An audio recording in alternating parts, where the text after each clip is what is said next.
উবাই ইবনে কাব নবীর দরবারে গেলেন, ইয়া রাসূলুল্লাহি সাল্লাল্লাহু আলাইহি সাল্লাম, আমি তো আমল করার চেষ্টা করি। নবীজি বললেন, উবাই ইবনে কাব রে, তুমি কি আমল করো, লিস্টিটা কোথায়?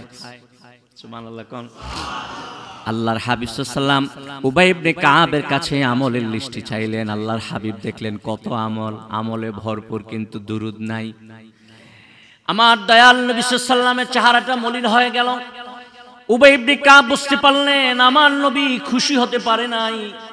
আল্লাহর হাবিবকে বললেন, ইয়া রাসূলুল্লাহি সাল্লাল্লাহু আলাইহি সাল্লাম, আপনার চেহারাটা মলিন হয়ে গেল কেন? বুঝলাম না নবীজি, কি ভুল হয়ে গেছে আমার? নবীজি বললেন, উবাই ইবনে কাব রে, এত আমল করো, আমি নবীর উপর দুরূদ পড়ো না। উবাই ইবনে কাব বুঝতে পেরেছে তার আমলের লিস্টির মধ্যে দুরূদ নাই, এই কারণে নবীর চেহারাটা লাল হয়ে গেছে। উবাই ইবনে কাব বললেন, ইয়া রাসূলুল্লাহ, এখন থেকে আমি দুরূদ পড়ব, বেশি বেশি পড়ব, যত পারি তত পড়ব। আল্লাহর হাবিব কয়, কদ্দুর পড়বা? সুবহানাল্লাহ। কয়, ইয়া রাসূলুল্লাহ সাল্লাল্লাহু আলাইহি সাল্লাম, পড়ব, আমি দুরূদ পড়ব। রাত এবং দিনকে চারটা ভাগ করে 4 ভাগের 1 ভাগ দুরূদ পড়ব। আল্লাহর হাবিব বললেন, এর চেয়ে বেশি পড়লে তোমার জন্যই ভালো হবে। সুবহানাল্লাহ। তারপরে উবাই ইবনে কাব কয়, ইয়া রাসূলুল্লাহ সাল্লাল্লাহু আলাইহি সাল্লাম, 4 খণ্ড করে রাত এবং দিনকে 4টা ভাগ করে আমি 2 ভাগ দুরূদ পড়ব। নবী এর পরও কয়, এর চেয়ে বেশি পড়লে তোমার জন্য ভালো হবে। তারপরে উবাই ইবনে কাব কয়, ইয়া রাসূলুল্লাহ সাল্লাল্লাহু আলাইহি সাল্লাম, 4 ভাগের 3 ভাগ আমি দুরূদ পড়ব। আল্লাহর হাবিব এখনো কয়, যার চেয়ে বেশি পড়লে তোমার জন্য ভালো হবে। উবাই ইবনে কাব বলে, ইয়া রাসূলুল্লাহ সাল্লাল্লাহু আলাইহি সাল্লাম, বুঝতে পেরেছি, ফরজ আমলগুলি করার পরে শুধুমাত্র দুরূদ আমাকে পড়তেই হবে। আমার নবী ডাক দিয়া কয়, ওরে উবাই ইবনে কাব, ইজান ইয়াকফি হাম্মাকা ওয়া ইউকাফফিরু লাকা যামবাকা। সাহাবী উবাই ইবনে কাব রে, শোনো, যদি এইভাবে দুরূদ পড়তে পারো, দুনিয়ার কোনো বালা মুসিবত তোমার উপর থাকবে না, দুনিয়ার কোনো চিন্তা থাকবে না, তোমার আমলনামায় কোনো গুনাহ থাকবে না। আল্লাহ পাকের দরবারে শুকরিয়া, আল্লাহ পাক আমাদেরকে পবিত্র জুমায় হাজির করেছেন, তাই আমরা পড়ছি আলহামদুলিল্লাহ। সম্মানিত হাজিরিন, আজকে আমরা পবিত্র জুমায় হাজির হয়েছি, আল্লাহ যেন হাজিরা কবুল করে। আজকে আমি আপনাদের সামনে এই ফজিলতপূর্ণ দিনে এমন একটি ফজিলতপূর্ণ ইবাদতের কথা বলবো, যে ইবাদতটা করলে আপনার দুনিয়ার সব সমস্যা দূর হয়ে যাবে, যে আমলটা করলে দুনিয়ার সমস্ত বালা মুসিবত থেকে আপনি রক্ষা পেয়ে যাবেন। আমরা তো দুনিয়ায় যারা আছি, দুনিয়ার লাভটা আমরা একটু বেশি দেখি, কবর হাসরের লাভ আমরা যতটুকু দুনিয়ার লাভ দেখি এতটুকু দেখি না। সম্মানিত হাজিরিন, এই আমলটা করলে আপনি দুনিয়ায়ও লাভবান হবেন, আখিরাতেও লাভবান হবেন। অন্যদিকে এই আমল যদি আপনি না করেন, যেহেতু এটার লাভ আছে, না করলে ক্ষতিও আছে, এই আমল যদি না করেন, যে কোনো মুহূর্তে আপনার উপরে আল্লাহর পক্ষ থেকে বিপদ আসতেই পারে। এই আমল যদি ছেড়ে দেন, তাহলে আমার নবী আপনার উপর অসন্তুষ্ট হয়ে যাবে। আমলটা গুরুত্বপূর্ণ, অত্যন্ত মূল্যবান একটি আমল হচ্ছে আমার দয়াল নবীর উপর দুরূদ পড়া। অনেকে মনে করছে কি আমলের কথা না জানি হুজুর বলে। এর চেয়ে বড় আমল কি আছে যে আমলটা করলে নবী খুশি হয়? এর চেয়ে বড় আমল কি আছে যে আমল করলে নবী খুশি হয়, নবী খুশি হওয়ার কারণে আল্লাহ রাজি হয়ে যায়? ভাইরা, আমরা যখন আল্লাহর কাছে দোয়া করি, আমাদের দোয়াগুলি আকাশ এবং জমিনের মাঝখানে ঝুলন্ত অবস্থায় থাকে। ততক্ষণ পর্যন্ত এই দোয়াগুলি আকাশ ভেদ করে উপরে ওঠে না, যতক্ষণ না আপনি নবীর উপর দুরূদ পড়েন। আমার নবীর মর্যাদা আল্লাহ কত বৃদ্ধি করেছে। নবী খুশি তো আল্লাহ খুশি। সুবহানাল্লাহ পড়বেন না? क्या शान है महबूबे खुदा महबूबे नबी की, महबूबे खुदा है जो महबूबे नबी है। কি নবী আল্লাহ আমাদেরকে দিয়েছে, কেমন নবী দিয়েছেন। আপনি তাকে পছন্দ করলে আল্লাহ আপনাকে পছন্দ করবে। দুনিয়ার নিয়ম ভিন্ন। আপনি যাকে ভালোবাসেন তাকে যদি আরেকজনে বাসে, আপনি তারে দেখতে পারেন না, ঠিক কিনা? আপনি যাকে পছন্দ করেন তার দিকে যদি অন্য কেউ নজর দেয়, তাহলে ওই মানুষটা আপনার শত্রু হয়ে যায়।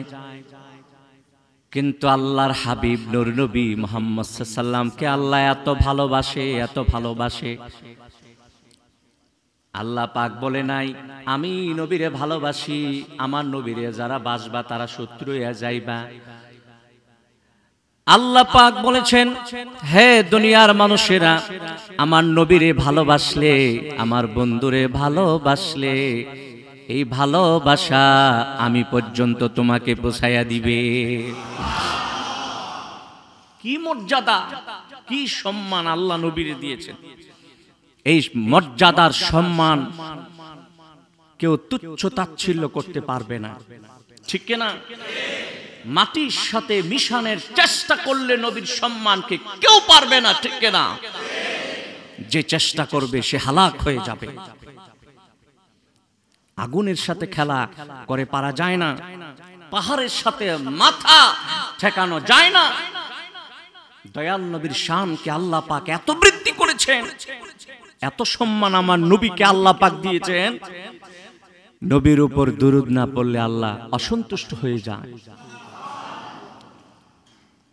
সম্মানিত হাজিরিন, নবীর উপর দুরূদ পড়লে আমার আল্লাহ এত বেশি খুশি হন, এত বেশি খুশি হন। আল্লাহর হাবিব বলেছেন, মান সাল্লা আলাইয়া ওয়াহিদাতান সাল্লাল্লাহু আলাইহি আশারু সালাওয়াতিন ওয়া হুত্তাত আনহু আশারু খাতিয়াতিন ওয়া রুফিআ লাহু আশারু দারাজাত। আপনি দুরূদ পড়বেন একবার, লাভ যে কি পরিমাণ, এটার কোনো শেষ নাই। আমার দয়াল নবী সাল্লাল্লাহু আলাইহি সাল্লাম বলেছেন, দুনিয়ার মানুষেরা যদি কোন উম্মত আমার একবার আমি নবীর উপরে দুরূদ পড়ে আল্লাহ পাক খুশি হয়, খুশি হইয়া তার উপরে 10টা রহমত নাজিল করে দেয়। রহমতের দরকার আছে না? চতুর্দিকে বিপদ আমাদের জন্য অপেক্ষা করে। আমরা যখন রাস্তায় যাই, যে কোনো মুহূর্তে আমাদের উপরে গাড়িটা উল্টায়া পড়ে যেতে পারে। আমরা যখন গাছতলায় বসি, গাছটা উল্টায়া মাথায় পড়তে পারি কিনা বলেন? এই যে দালানের নিচে থাকি আমরা, এই দালানটা ভেঙে আমাদের মাথায় পড়তে পারি কিনা বলেন? সম্মানিত হাজিরিন, যে কোনো মুহূর্তে বিপদ আসতে পারে। আল্লাহর রহমত ছাড়া বিপদ থেকে বাঁচার কোনো রাস্তা নাই। আল্লাহর রহমত যদি বেশি বেশি পেতে চান, তাহলে দুরূদ পড়েন। দুরূদ পড়তে দেরি, আল্লাহ পাক 10টা রহমত নাজিল করতে দেরি না। 100 বার যদি দৈনিক দুরূদ পড়েন, আপনি কতটা রহমত পাবেন, কতটা রহমত পাবেন। সুবহানাল্লাহ কোন? আমার দয়াল নবীর উপরে একবার দুরূদ পড়লে 10টা রহমত নাজিল হবে, 10টা গুনাহ আমলনামা থেকে ডিলিট করে দেওয়া হবে। শুধু তাই না, আমরা দুনিয়ায় সম্মানের পাগল, মান সম্মান ইজ্জতের পাগল। আল্লাহ রাসূল বলে আমার উপর দরুদ পড়ো, সম্মান আল্লাহ বৃদ্ধি করতে করতে আকাশে পৌঁছায়া দিবে। আমরা সম্মান চাই না, ইজ্জতের জিন্দেগি চাই, সম্মানের জীবন চাই। আমরা দুনিয়ায় যে যেভাবে থাকে না কেন, রিকশাওয়ালা থেকে প্রধানমন্ত্রী পর্যন্ত সবাই সম্মান চায়। বেইজ্জতির সাথে দুনিয়ায় কেউ থাকতে চায় না। রিকশাওয়ালার ভ্যানওয়ালার টাকা কম থাকতে পারে, তারও তো একটা মর্যাদা বোধ আছে।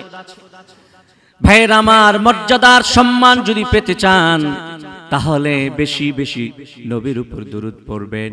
নবীর উপর দরুদ পড়লে একবার আল্লাহ 10টা সম্মান দিবে। দৈনিক 100 বার পড়লে কত সম্মান বৃদ্ধি পাবে আপনি হিসাব করে আপনি তার কিনারায় যেতে পারবেন। আসুন বেশি বেশি দরুদ পড়ি। আল্লাহ পাক কোরআনে বলেছেন, ও দুনিয়ার মানুষেরা, ও আমার বান্দারা শোনো, দরুদ তোমরা পড়লে সওয়াব পাও, আমি আল্লাহ দরুদ পড়ি। সুবহানাল্লাহ। আল্লাহ শুধু একা দরুদ পড়ে না, ফেরেশতাদেরকে নিয়ে দরুদ পড়ে। ইন্নাল্লাহা ওয়া মালাইকাতাহু ইউসাল্লুনা আলান নবী। নিশ্চয়ই আল্লাহ ফেরেশতাদেরকে নিয়ে নবীর উপরে দরুদ পড়ছে এবং পড়তেই থাকবে। একটা কথা লক্ষ্য করেন, আমরা সবাই আল্লাহর ইবাদত করি কার? যেদিন সব ফানা হয়ে যাবে, যেদিন কেউ থাকবে না, আকাশ পাতাল কিছুই থাকবে না, পাহাড় পর্বত তরুলতা কিছুই থাকবে না, আল্লাহর কোনো বান্দা জীবিত থাকবে না, শুধুমাত্র আল্লাহ থাকবে, সেদিন আল্লাহর ইবাদত করবে কে? সেদিন আল্লাহর তাসবিহ কেউ পড়বে না, কারণ যারা পড়তো তারা নাই।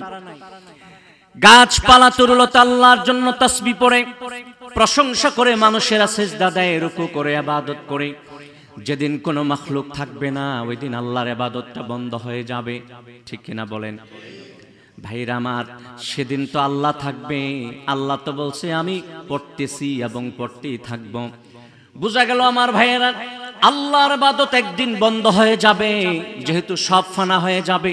কিন্তু আমার দয়াল নবী, নূর নবী সাল্লাল্লাহু আলাইহি সাল্লামের উপর দরুদ বন্ধ হবে না, কারণ আমার নবীর উপর দরুদ পড়ে স্বয়ং আল্লাহ। দরুদ পড়লে আমার নবী কত খুশি হয় জানেন? দরুদ পড়লে আমার নবী এত বেশি খুশি হয়, এত বেশি খুশি হয়, এত বেশি খুশি হয়। দুরুদের খবর যখন রওজা পাকে যায়, সালামের খবরটা যখন রওজা শরীফে চলে যায়, আমার নবী সাল্লাম ওই উম্মতের চেহারাটাও দেখতে পায়। বলেন সুবহানাল্লাহ। শুধু চেহারা দেখে না, তার বাবার নাম কি, দাদার নাম কি, এটাও বুঝে। সুবহানাল্লাহ কোন? আজকে আমরা দুরুদ পড়ি না। দুরুদ পড়লে, বেশি বেশি দুরুদ পড়লে কত মানুষে কত রকম কথা কয়, কয় আর কি ইবাদত পায় না। নাউজুবিল্লাহ কোন? জোরে বলেন নাউজুবিল্লাহ। অথচ উবাই ইবনে কাব নবীর দরবারে গেলেন, ইয়া রাসূলুল্লাহি সাল্লাল্লাহু আলাইহি সাল্লাম, আমি তো আমল করার চেষ্টা করি। নবীজি বললেন, উবাই ইবনে কাব রে, তুমি কি আমল করো, লিস্টিটা কোথায়? সুবহানাল্লাহ কোন? আল্লাহর হাবিব সাল্লাল্লাহু আলাইহি সাল্লাম উবাই ইবনে কাবের কাছে আমলের লিস্টি চাইলেন। আল্লাহর হাবিব দেখলেন কত আমল, আমলে ভরপুর, কিন্তু দুরুদ নাই। আমার দয়াল নবী সাল্লাল্লাহু আলাইহি সাল্লামের চেহারাটা মলিন হয়ে গেল। উবাই ইবনে কাব বুঝতে পারলেন আমার নবী খুশি হতে পারে নাই।